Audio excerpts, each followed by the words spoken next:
চিংড়ি মাছ পছন্দ করে না এমন লোক খুঁজে পাওয়া যাবে না।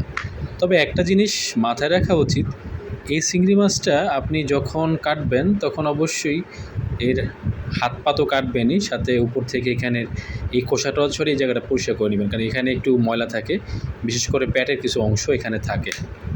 আর আরেকটা জিনিস একটু শেয়ার করি, সেটা হলো এই চিংড়ি মাছে দেখেন কতগুলো পা, অর্থাৎ সহজে বোঝার উপায় হলো যে মাছে যত পা বেশি ওই মাছে কিন্তু অত বেশি কোলেস্টেরল।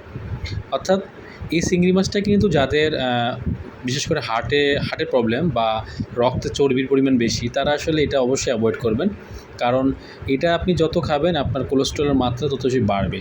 মনে রাখার বিষয় হলো চিংড়ি মাছ যেহেতু একটা মজার খাবার, এই জন্য এটার মধ্যে কিন্তু কোলেস্টেরলও বেশি। তাই যাদের এই সমস্যা হয় তারা এটা অ্যাভয়েড করলেই ভালো হয়, না খাইলেই বেশি মনে হয় আপনাদের জন্য সুবিধা হবে। তো আজকের জন্য এখানেই বিদায়। আসসালামু আলাইকুম।